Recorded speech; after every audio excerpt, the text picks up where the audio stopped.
Kapag hindi natin ipinaalala sa bawat isa ang kahalagahan ng mga bayani at ng mga nang-abuso sa ating kasaysayan, mauulit ang kasaysayan at ang pang-aabuso noon ay maaari nating maranasan ngayon o kaya naman ay sa lalong madaling panahon.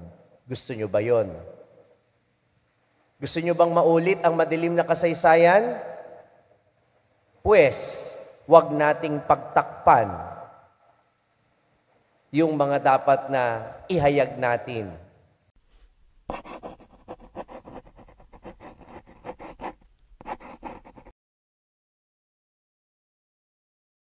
Sumainyo ang Panginoon.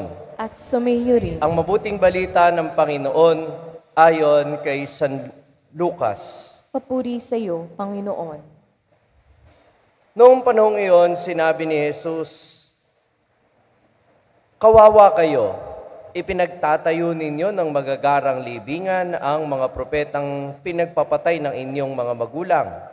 Sa ganitong paraan kayo na rin ang nagpapatunay na sang-ayon kayo sa mga ginawa ng inyong mga magulang, sapagkat sila ang pumatay sa mga propeta at kayo naman ang nagtatayo ng libingang puntod ng mga yaon.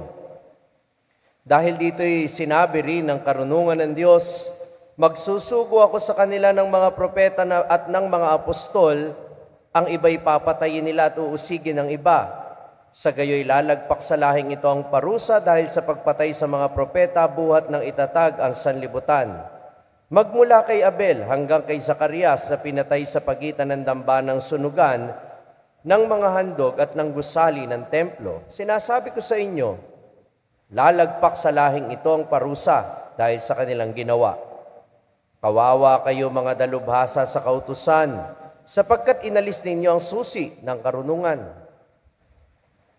Ayaw na ninyong magsipasok, kinahadlangan pa ninyo ang mga nais magsipasok. At umalis si Jesus sa bahay na iyon. Mula noon, tinulog sana siya ng mga eskriba at ng mga pariseyo at pinagtatanong tungkol sa maraming bagay upang masilo siya sa kanyang pananalita. Ang mabuting balita ng Panginoon. Pinupuri ka namin, Panginoong Hesukristo.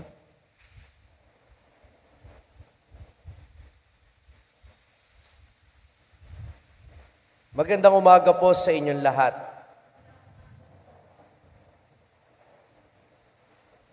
Nung pong bata ako, napaka-excited ko kapag sumasakay kami ng jeep papuntang monumento. Ang monumento po, kalaunan, nalaman ko, ito pala'y tumutukoy doon sa malaking estatwa ni Andres Bonifacio sa sugpungan ng mga kalsadang papunta ng Maynila, Quezon City at Valenzuela. At ano nga ba ang silbi ng monumentong ito? Paalala ng kabayanihan at kadakilaan ng ating mga ninuno na nakipaglaban para sa ating kasarinlan, laban sa mga sumakop sa atin at umabuso sa ating mga kababayan. Kung nais ninyong malaman kung ano nga mga pang-aabusong tinatalakay na, kung ano ang mga pang-aabuso na nilabanan ng ating mga ninuno at ng ating mga bayani, sinasuggest kong manood kayo ng Pulang Araw at ng iba pang mga historical documentaries na magpapaalala sa atin ng dinanas sa paghihirap ng ating mga ninuno na ipinaglaban nila kaya natin natatamasa ang kalayaan ngayon dahil may pinagdaanan silang paghihirap noon. Pero yun nga yung malungkot dahil yung monumento ay naging landmark na lang at tila ba kasabay ng nilamon ng mga usok ng kamay nilaan ang halaga ng kanilang pinaghirapan. Minamahal ko mga kapatid, ito rin ang nais na ipaalala ni Jesus sa mga pariseyo na kaharap niya. Matapos na siya'y anyayahan na maghapunan at mapatunayan ni Jesus na ang dahilan lang naman kaya siya inanyayahan ay para siluin siya, para patunayan para siya hiyain sa harapan ng ibang tao, nagkaroon ng pagkakataon si Jesus na tuligsain yung kanilang mga maling pananaw at yung kanilang mga maling gawi. At ngayon, pinapaalala sa atin na itong mga Pariseo, meron silang tendency na maging mga historical revisionists o baguhin ang kasaysayan. Akala nila, kapag ipinagpatayo nila ng magagandang monumento, magagandang libingan, yung mga propeta, na yung mga ninuno din naman nila yung nagpapatay, akala nila yung makababawi sila at mababago na nila yung kasaysayan. Kumbaga, bumabawi sila sa kanilang atraso eh. Ano ba ang atraso nila? Nung halimbawa, ang pinakahuling propeta na pinatay ng mga kapwa nila Hudyo ay si Propeta Zacarias. Nang sabihin niya na mawawasak ang bayang Israel, at ito'y magkakatotoo kalaunan, pagkamatay ni Jesus, sinabi din ni Jesus na mawawasak sila dahil ayaw nilang maniwala sa Kanya. Nung marinig nila yung mensaheng ito, hindi nila matanggap, kaya pinatay nila yung propeta. Di ba ito rin naman yung gagawin kay Jesus? Hindi nila matanggap yung mensahe na ipinapahayag ni Jesus, kaya gayon gumagawa sila ng paraan kung paano ipapapatay si Jesus. Later on, na-realize nila, mali yung ginawa nila. Hindi nila dapat pinapatay yung propeta. Pero huli na ang lahat. Hindi na nila mabubuhay ang patay. Kaya anong ginawa nila? Pinagpapagawa nila ng magandang libingan. Nire-revise nila yung history. Ginagawa nilang, ayaw nilang magmukhang masama sila sa mata ng kasaysayan, kaya dinadaan na lang nila sa pagpapagawa ng monumento. Imbis na ipaalala ang kasaysayan, pinagtatakpan ang kasaysayan. Minamahal kong mga kapatid, ang bawat isa sa atin ay may obligasyon na ipaalala hindi lang yung kabayanihan ng mga taong nagtanggol sa ating bayan, kundi ipaalala sa mga kabataan ngayon ang mga pang-aabuso na ginawa ng ilang mga kababayan natin o ng mga dayuhan na umabuso sa ating bayan. Otherwise, we are doomed to repeat history. Kapag hindi natin ipinaalala sa bawat isa ang kahalagahan ng mga bayani at ng mga nang-abuso sa ating kasaysayan, mauulit ang kasaysayan at ang pang-aabuso noon ay maaari nating maranasan ngayon o kaya naman ay sa lalong madaling panahon. Gusto nyo ba yon? Gusto nyo bang maulit ang madilim na kasaysayan? Pues, wag nating pagtakpan yung mga dapat na ihayag natin. Ang mga monumento ay paalala ng kasaysayan, kaya hindi natin ito dapat kalimutan. Kaya nakalulungkot na yung mga holiday ngayon, considered na lang natin yan na bakasyon.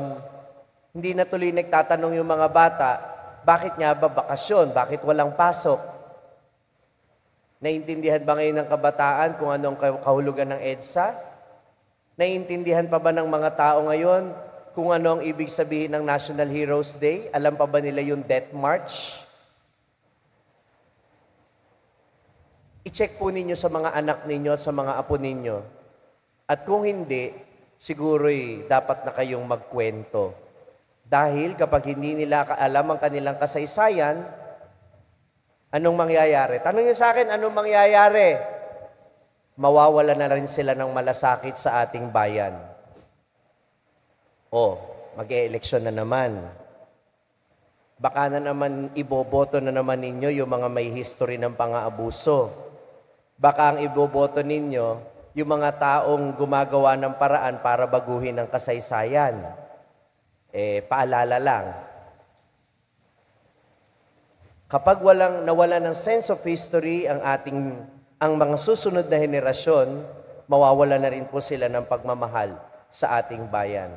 Ang punto ni Jesus sa Ebanghelyo ngayon, hindi pwedeng talikuran ng kasaysayan dahil marami tayong pwedeng matutunan mula doon. At sana wag na nating ulitin kung ano ang pagkakamali ng nakaraan. Amen po ba yon?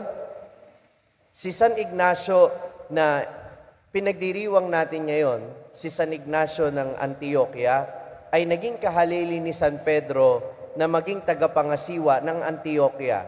Sa lugar na iyon, unang tinawag ang mga tagasunod ni Kristo bilang Kristiyano, at si San Ignacio din ang unang gumamit ng salitang Katoliko referring to our church.